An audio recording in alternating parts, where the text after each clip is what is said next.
Just leading into lunchtime then, we are going to have a panel session and we are talking about the metaverse. And the reason we're talking about the metaverse is because none of us really knows what it is. The metaverse has been thrown around as a concept over the past couple of years in a pretty major way by some pretty major companies. So we know, for instance, that Mark Zuckerberg is investing over $3 billion in the metaverse, and in fact changed the name of the company partly to reflect this kind of move towards metaverseness. We know that a number of other companies have metaverse strategies, and it's just one of those concepts that gets thrown around a lot. So I thought it would be a really interesting thing to bring together some video games experts or people who are, thinking carefully about the role of video games in society to get their take on what this thing is called the metaverse. So we have Erica, Dan and Jed, who will actually introduce themselves shortly. We've built that into the questions to talk about their take on the metaverse. But just, really quickly, I suppose, the metaverse has been described as everything from a collective shared virtual space, AR and VR, Web 3.0, smart eyewear somehow gets associated with the metaverse, seamless interoperability across systems, and much, much more. And in relation to children, popular games like Minecraft and Roblox are often talked about as being metaverses or metaverse-ish. And in addition, we have companies like Lego who have partnered with Epic Games, for instance, to develop new metaverse experiences for children. So it's definitely a thing. We think it's a thing. It's definitely something that people are using as a concept to describe something. And which often happens in relation to technology and children, right? So, we're going to discuss it very, very shortly. Partly this has also come out of some research that we've been doing in the centre. So one of the projects that we have been undertaking is called the Children's Internet, which a number of people in the room here are involved with. And that project is really just trying to understand the various ways in which children experience the internet, or ways in which the internet can become more child-friendly, and how we might ensure that moving forward into the future, we have a safer, better, more engaging internet that's appropriate for children. And so this concept of the metaverse has absolutely come up as part of that discussion anyway, as well. Okay, so what I'm going to ask each of our panellists to do, first of all, is to introduce themselves and to tell us a little bit about themselves and the work that they do related to video games, but also the extent to which this perhaps crosses over into discussions about the metaverse. Or to put it a bit differently, what is your understanding of how the metaverse relates to gaming? So, Erica, do you mind if we start with you? Is my mic working? Does anyone know? It sounds like it. It sounds like it's working? Great, excellent. Hi everybody, my name's Erica Bukayak. I'm a master's student at QUT in the Digital Media Research Centre, and my thesis is looking at how alternative and non-commercial game developers are engaging with community as part of their creative practice. So I'm particularly interested in sustainable labour and communities and creative work, which I thought was not going to be relevant, but we've had a lot of discussion about creativity and community today, which is great. I also run a local games meetup, mostly for hobbyist, amateur, indie, student game developers, called Squiggly River. That obviously very directly inspired my thesis. And I was also previously an associate lecturer at SAE Brisbane in game design. So my work mostly looks at game making, particularly the more production side of things, or game design side of things, and I'm sort of more outside of the mainstream, and when we're talking about the metaverse, we're obviously talking about these big corporations, so we'll see how much of an overlap there is there, but yeah, there's some interesting things. And yeah, more recently, my research has sort of touched on how mainstream companies and studios often sort of like take from and exploit the labor of those on the fringes or outside the mainstream, which is a concern for me going when we're looking at metaverse stuff, which that's sort of about me in terms of metaverse and how it relates to gaming. I think that they're very, very much interconnected. Even the idea of like Mark Zuckerberg's, you pop on a VR headset, you're now in a video conference or you're doing your job training in a metaverse situation. There's a lot of design elements, there's a lot of hardware considerations that directly would draw upon gaming or like games, game design, game studies as well to make that all work. So they're very much connected and yeah. Great. Thanks, Erica. Over to you, Daniel. Okay, so I'll start the story of how I got here with more than 20 years ago. I won't say exactly how many. When I started my PhD, I said, I want to do it on video games. And they said, well, you can't. No one will take you seriously. And I think at that moment in time, they were probably right. And no one told my students this, but I disobeyed and managed to sneak a video game into the third study. And from there, kind of went on to focus on video games in all of my research as an academic, initially around the player experience, which is a term we use for, you know, what happens when you play a video game, concepts like flow, presence, immersion. More recently, it's become a real obsession that I have with self-determination theory, which a lot of educators will be familiar with, and it's quite a great way of explaining what people love about video games. It talks about experiences of competence, autonomy, and relatedness.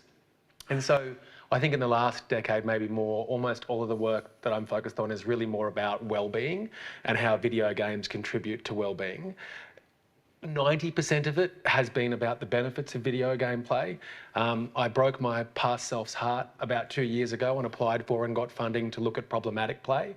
But that happened organically because we got to the point where we'd sort of realised that by understanding all the benefits that were happening, it sort of naturally led us to the question of when and how does it go wrong.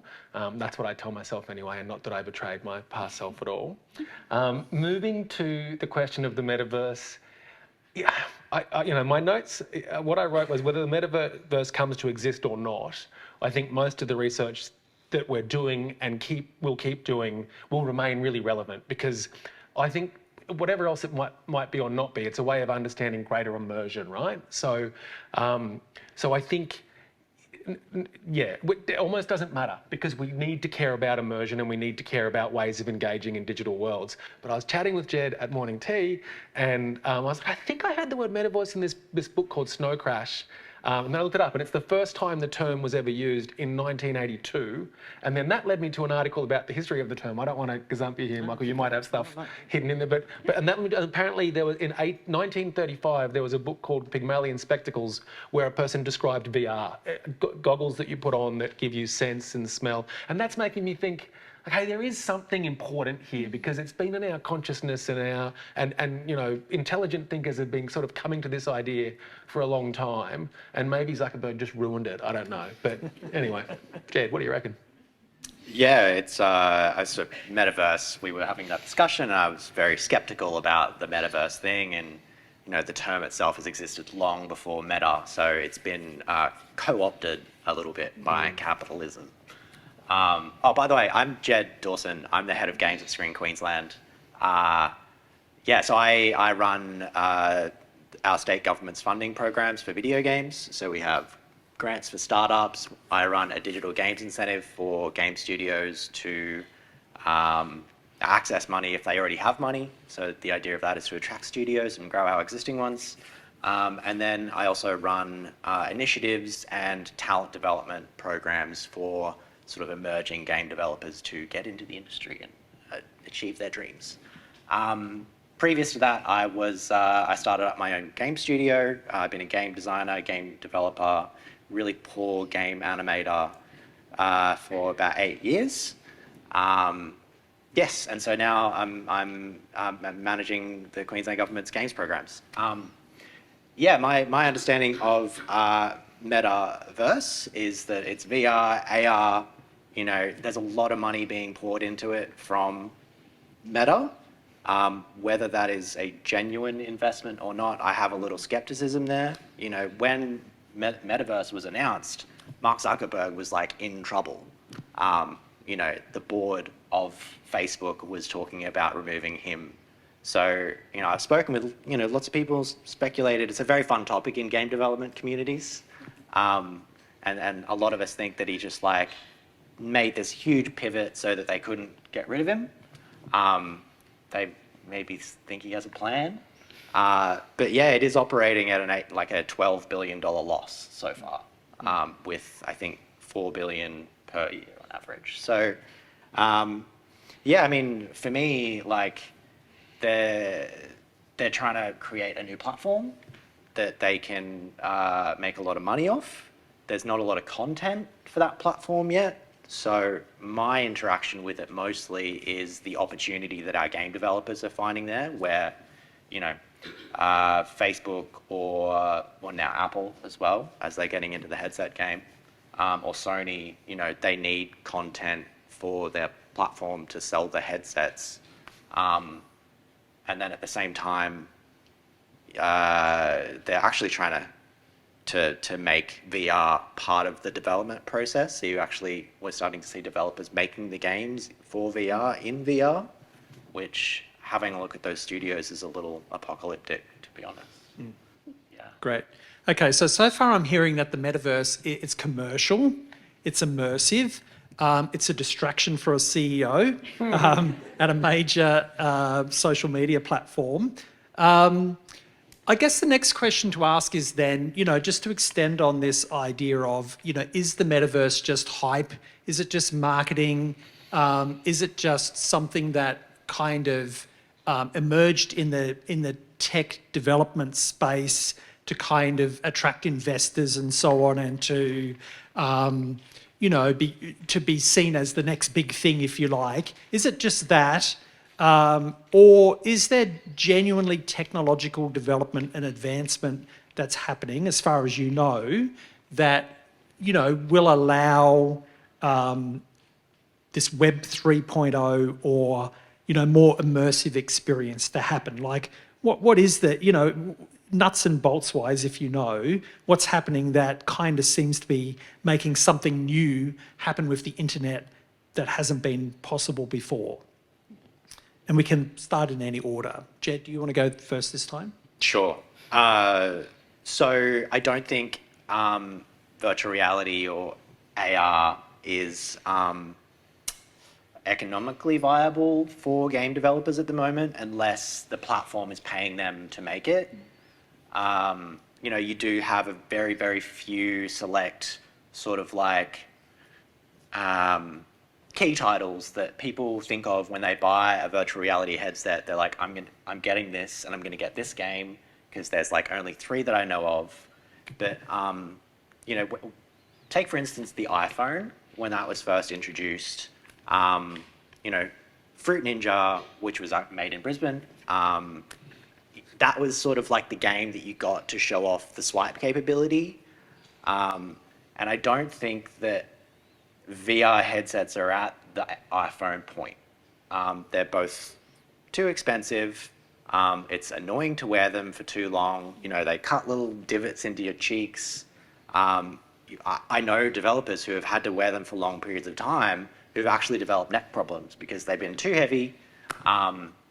So yeah, I think what we're seeing is that, you know, you'll get the casual tech enthusiast who's like really like loves the latest thing, has like disposable income, who will buy a VR headset, but ultimately will play it for a day and a half and then not play it again. I think that's a very common pattern. Has anyone done that here? No? My household has done that exact thing. Yeah, Yes. we were like, we're going to make games on it. It would be so useful. We played a little bit of Beat Saber, and now it Beat collects Saber's the big one. dust. That's it. Yes. Yeah. Yeah. So super common trend. And I think the hype that we're seeing that's continuing and is like to a degree self-perpetuating is the business to business, where, you know, Apple's marketing campaign for their new headset is very much like they didn't really advertise games, or like, and watching movies in AR was like a very small part of their advertising. It was all like, look at me, I'm presenting in virtual reality. And I'm like talking to that person, and like, this is the next generation workforce. So I think, it's Mark Zuckerberg talking to his friends who are talking to their friends, and then they're like, yeah, this is it. But like actually the capitalist element where it's like the consumer, they're not into it yet. That's my take. Yeah.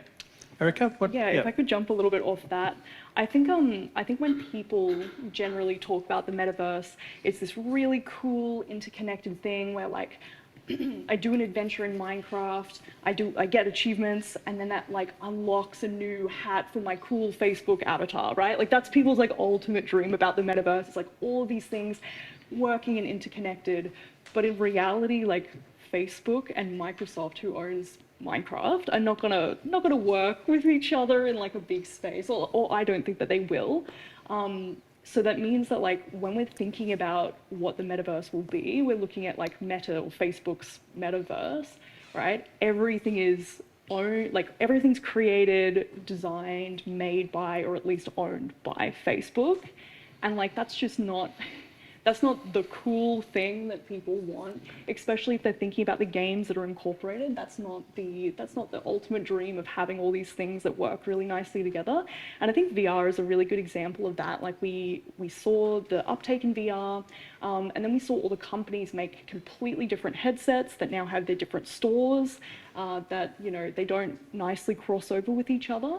So it's all very kind of like siloed into these big, Google has one, and Apple has one, and Facebook has one, and it's not that sort of like ubiquitous, one cool thing that you can jump into, sort of thing.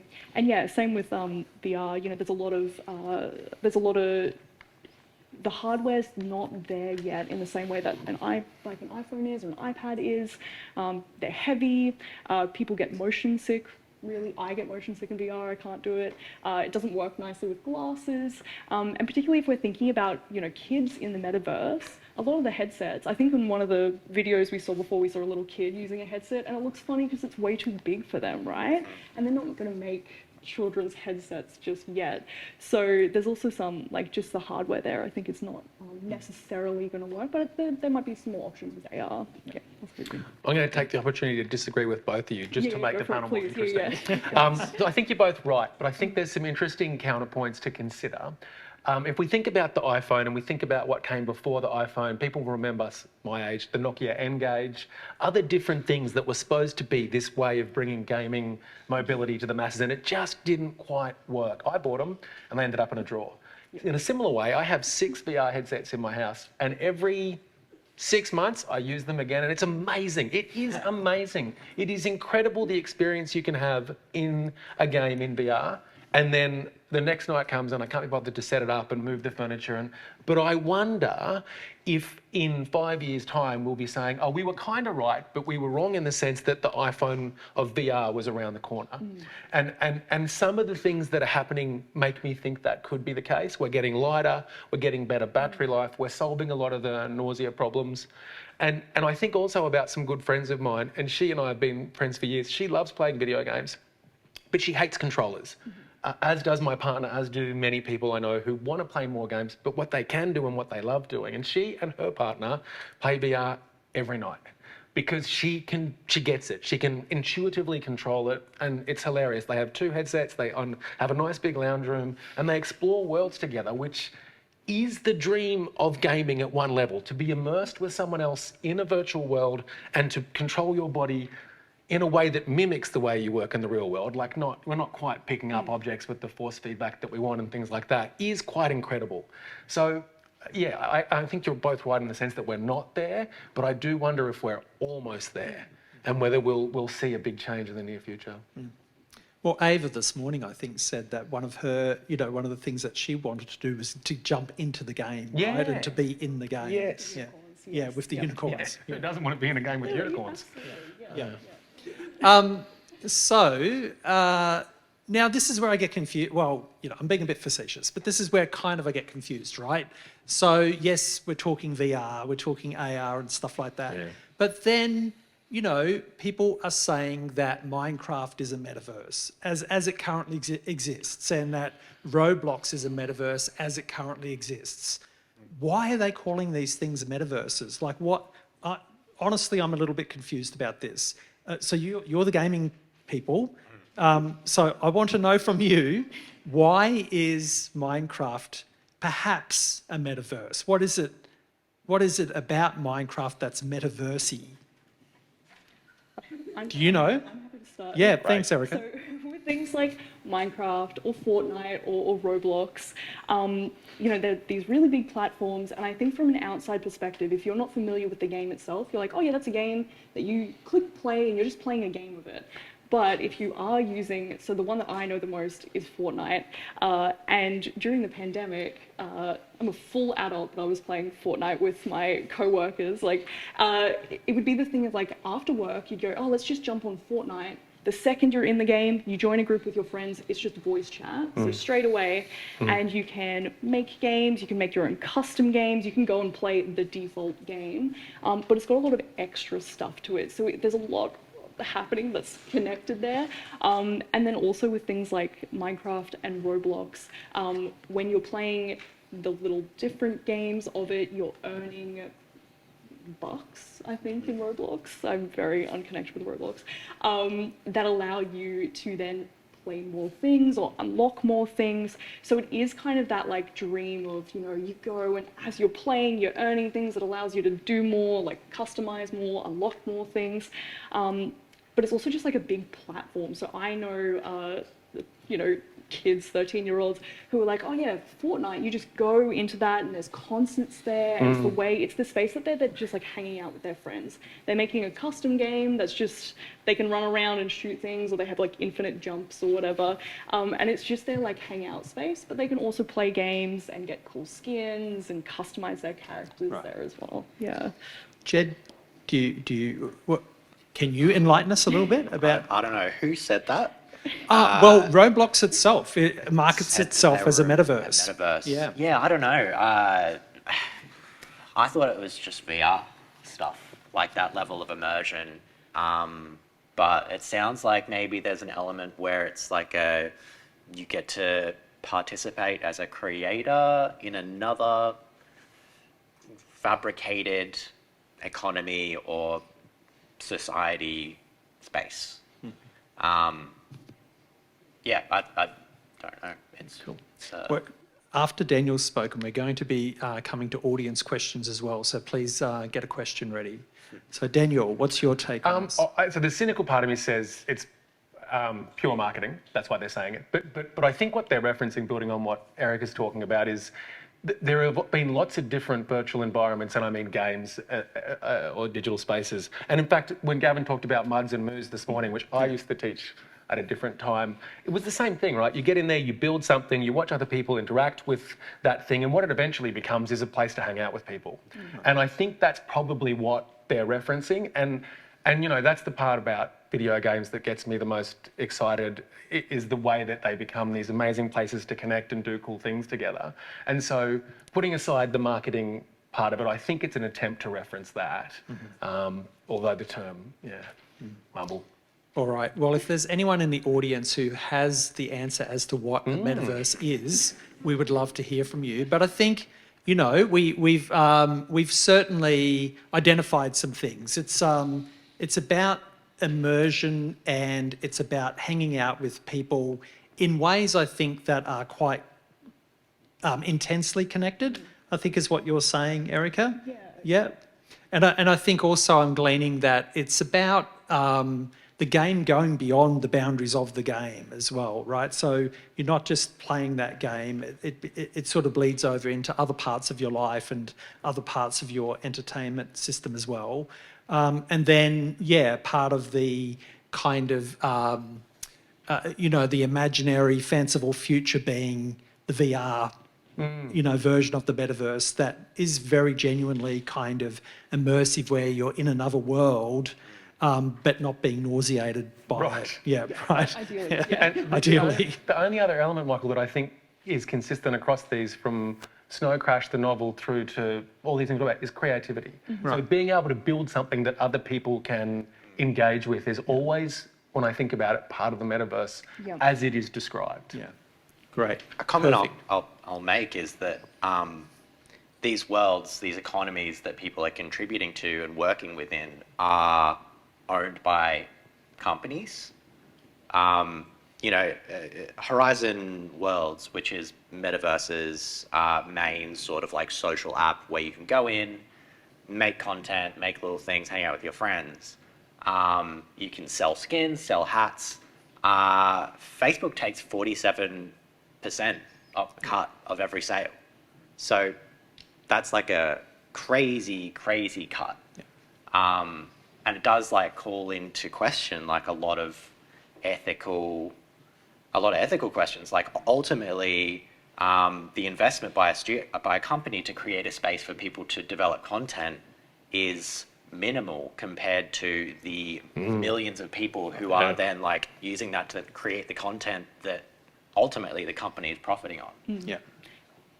And Roblox is probably like the peak example of that. Not to cut into question time, but you have, Roblox is essentially a platform where kids can make little games and little spaces. They're called experiences to get around some legal things. They're not games, not in Roblox, and it pretty much the entire platform has, it's the biggest name in like kids games because the kids make these cool games. They know what they want. They're making these cool games.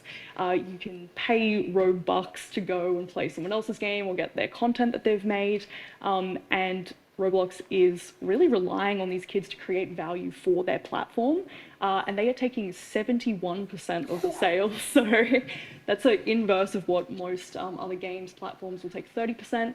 So it's a really, really steep, and there's a lot more there. So yeah, absolutely. It's a really interesting consideration to see like who's creating the value for these worlds. And at the same time, we can say, hey, it's really cool. These kids are learning programming and modding and all of this cool stuff and being really creative, but what's the cost there? Yeah. Yeah, and I think with Roblox, we've also seen examples where sometimes older kids or people in their 20s actually recruit younger kids to be their slave labour almost, to produce some of these games and don't pass on the earnings when the games get sold and things like that. There are all sorts of exploitative practices that can potentially happen. So now this is Metaverse as sweatshop. Yeah. Right. Yeah. Okay. So we have some time for questions from the audience if someone would like to ask a question or make a comment. So Alyssa would like to ask a question. Thanks, Albert. Yep. I have to say, this is not my sphere at all. I don't understand gaming. I don't participate. But my question is, after listening to everything that you all have been speaking about, is what is the appeal of the metaverse, firstly, in a social sense? You've talked a bit about connection, but we know that broadly in society, everyone's lonelier than they've ever been, particularly young people. And so we're finding other ways to try and connect. Is this maybe the way? And then I wonder what the broader social implication of the metaverse is on who we are and whether you're comfortable in commenting about how you think it might positively influence or potentially have other impacts if we start to live in virtual worlds instead of real ones. Dan, this sounds like Does. your wheelhouse. Doesn't it? Great question. It's hard to know, right? We're not, this imagined metaverse doesn't exist, but what I can tell you from the work we and others have done on video games is that I think the appeal is that there are people for a variety of reasons aren't getting the connection they want in other situations, and for them, and to be clear, the relationships they're building online are just as beneficial as any they might have offline. Many people have tried to disprove it and failed, but real, true, intimate connection is occurring, which is, I think, very reassuring for us as we think about these imagined futures. I think the other thing that it appeals to, we've done a lot of work, particularly men are even worse than everyone else at social connection, according to the stats we have, and those sort of loneliness issues. And for them, having an activity to do in a space eases that sort of connection. But I think, like any good concept, inclusive design would lead us to, it can be nice for everyone to have something to do while they're connecting. So I think games and the metaverse maybe offer that as well. So I'm not necessarily a rugby player, or I don't have the capability to drive to a sewing club, but I can jump online and do something really cool with you that we can work on over a period of months or years, I think is part of the reason that it appeals. Was there a second part to your question, or was it more why does it appeal? Yeah, and like the broader social implications of living in these Yeah. spaces rather than others. I don't know if we'll ever live in them, right? So that's the thing, I guess. Like this metaverse vision where we're jacked in all the time. Even the books, that Snow Crash that we were talking about, no one stays in there, and I wonder if there's some truth in that. But yeah, if we were to stay in there all the time, I would start to have concerns. And I would hope though that our natural urges for green space and hugs and would drag us out. I don't love the vision of everyone. I'm pretty tech positive, but I don't love the idea of being in the metaverse all the time. Okay, I have a question here. Thanks.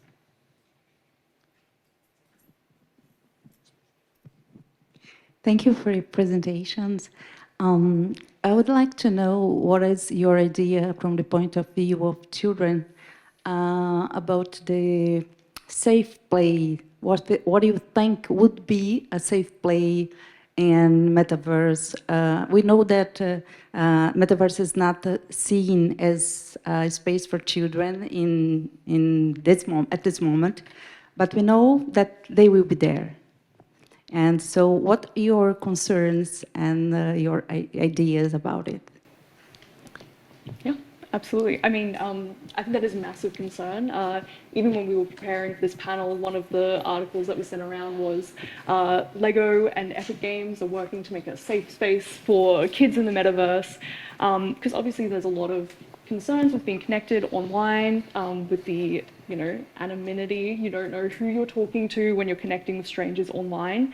But I think we also have the flip side of that when we have big companies like Lego and Epic Games, who makes Fortnite, working together.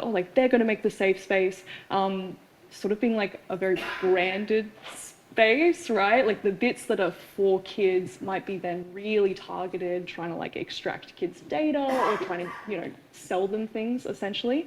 But I do think that there are massive concerns with having kids in the metaverse, particularly if we are bringing VR and stuff into it. The idea of if you're typing out a message, if you're a kid, you might be thinking, oh wait, I'm not meant to share that information. But if you're just speaking on VR chat or something, it might be even easier to accidentally share private information, especially if we're in these spaces that are super interconnected. To use a headset, you need to have a Facebook account or whatever. So you're already seeing these super connected ways that I'm not an expert on data safety stuff, but I feel it's massive there. Yeah, does anyone? Yeah, it's at the end of the day, these are companies that are creating these safe spaces, and they're doing that for a reason, because they need to make it safe to sell copies. So yeah, I mean, my perspective is that they'll do the bare minimum, and government does not have a good track record of keeping up with technological advances and legislating what's required. So I think there's definitely going to be a Wild West period if we do get to that point where heaps of kids with their little child-sized VR headsets are in the metaverse. And yeah, you're so right about VR being much harder to police. Mm-hmm. Traditionally you can, if you're someone whose job is to make sure check reported bad behavior, it's really easy to read a chat log and be that's bad. The workload required to review bad behavior in VR much harder. There's a lot more ways in a simulated physical space to be problematic. So yeah, it's a huge problem. Thank God our biggest companies are on the case. Yeah. And look, we've already seen failed attempts in this space. Even forget it, putting metaverse aside for a moment. Platforms like Club Penguin, for instance, ultimately shut down because the cost of moderation just wasn't worth it. I think Disney purchased Club Penguin. It just wasn't worth it for them to try to keep that being a safe space wasn't financially worth it for them. So I think you're absolutely right to say that, when these are commercial entities, the bottom line will always be, the driver. And it's super interesting to look at, Roblox. I don't want this to be a Roblox bashing session, but, it's really interesting to look at Roblox's messaging around keeping kids safe. They put out an enormous amount of marketing and, so-called research-based stuff around how they're keeping kids safe. And, there are major question marks over the extent to which they genuinely can, I think. Got a question down the back there. Probably got time for one more question, I think. This will be the last one. I'm kind of just curious if there are any more ethical, environmentally sustainable, because often we forget about the environmental impact of the digital world. If there are any people in that space that are making steps towards this, aside from the big corporations that we always hear about. So this is a question about, is anyone producing stuff that's metaversey that isn't a big corporation?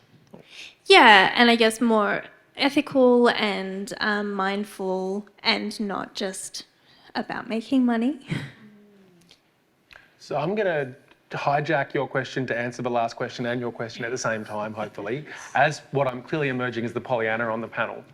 I think we're right. The big corporations are never going to prioritise anything other than money. But what I will say in defence of some of the ones I'm working with is that there are people who are really passionate about getting this right, and they are 100% sincere. And I've told this story a few times in the last month. Susan and I are working with Lego and UNICEF on a project in this space, and we were both a little bit, I think it's fair to say, cautiously pessimistic about whether this was a genuine thing. And there are people who are absolutely genuine in that space. Whether or not the initial funding came from an altruistic point of view or not, I don't know, but there is real positive work happening.